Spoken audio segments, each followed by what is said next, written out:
Hey guys, it's Chantel here from Parenting ADHD.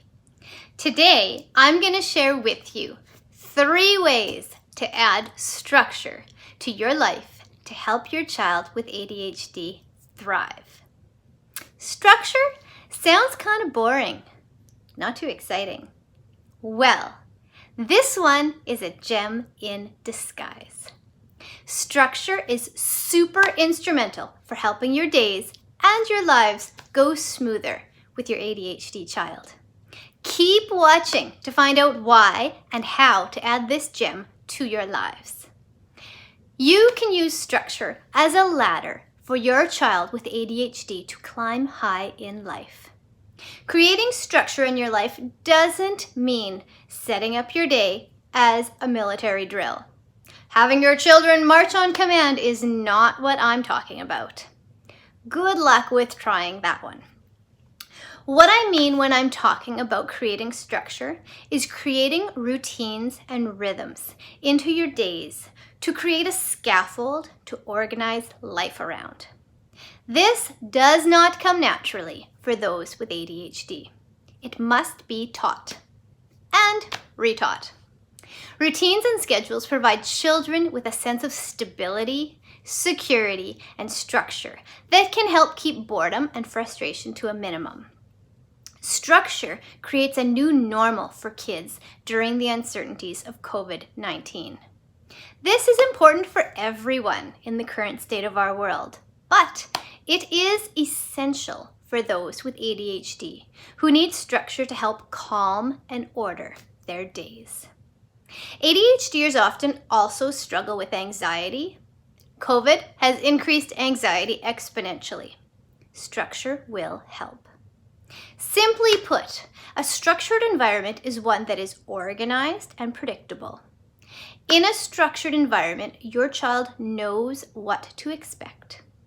This knowledge creates a sense of security. Having good structure in place brings peace. There are no moment-by-moment decisions about what you need to do now. There is a plan in place. Simply follow it, and what needs to get done will get done. Here are 3 ways to add structure to your life to help you and your child with ADHD thrive. Number 1, visual calendars with daily, weekly, and monthly schedules. Now, when putting together a daily, weekly, or monthly schedule, you don't have to reinvent the wheel. There are tons of free and paid resources out there available to help you. Some even help track the times of day that you are most productive, so you can optimize these times by filling them with tasks that are important and urgent for the day. Digital is great and useful in many ways, but I've found old school paper to be what works most effectively for our family. We have daily, weekly, and monthly schedules posted in our main living spaces. The weekly schedule is actually posted right above our kitchen table. I made it pretty and put it in a frame, and each week I go on there and I write with a Sharpie everything that our family has going on for that week. I've also started adding in Zoom meeting ID and password information for the online events, because can anyone relate to that child who's already 5 or 15 minutes late for a Zoom meeting, running around the house because they can't find their login information? Yep, us too.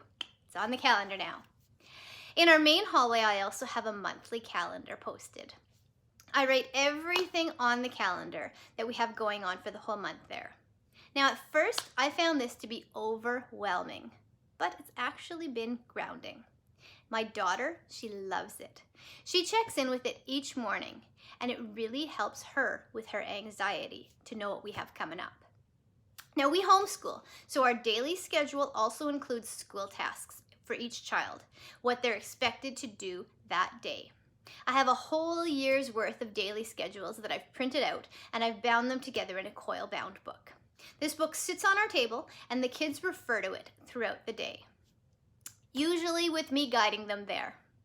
Lots. The second way to add structure to your lives is with the Pomodoro Technique. This is another great, simple, but powerful tool. Have you heard about it? I'll tell you how we use it in our life.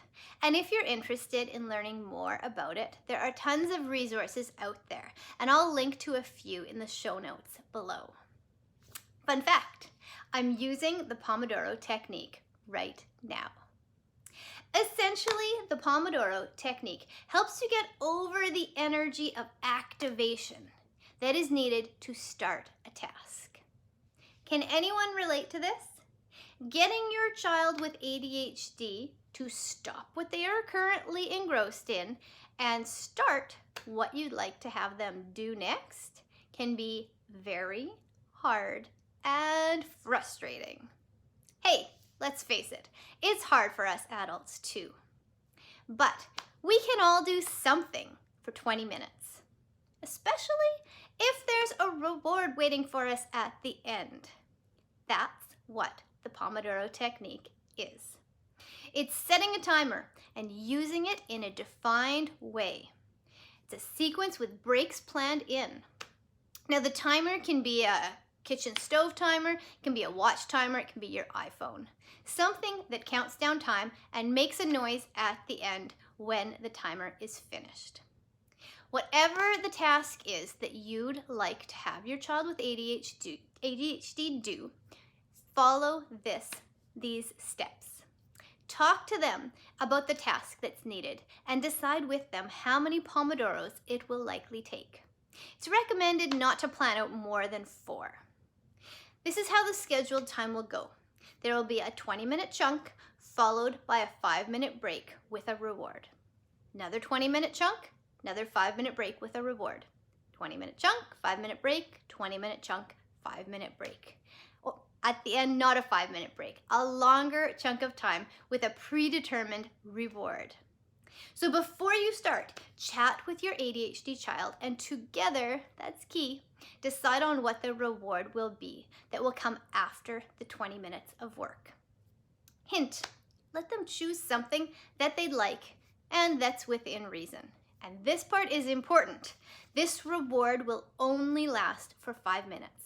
Any longer, and they're gonna get sucked into that new thing, and then you're starting again. So set a 5-minute timer. The time will pass fast.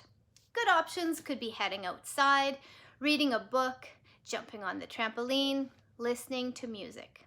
Decide with your ADHDer what they'd like best. This is key.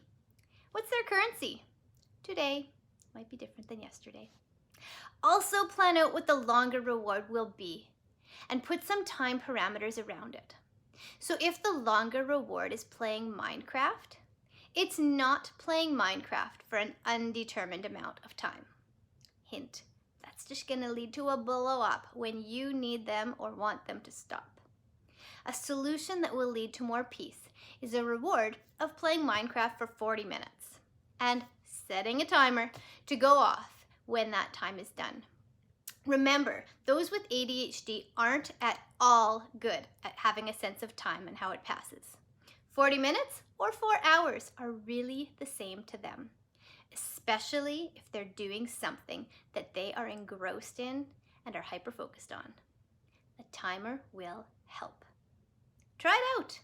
This technique works for any task that needs doing, from math to cleaning your room.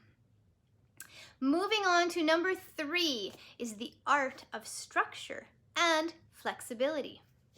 Now there is an art to integrating structure into your life with your ADHD, and it's the art of structure plus flexibility.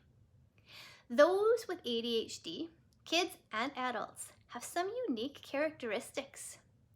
Understanding these and working with them and not against them are key to creating systems and structure that will help your ADHD child. This is why understanding and learning about ADHD are so important.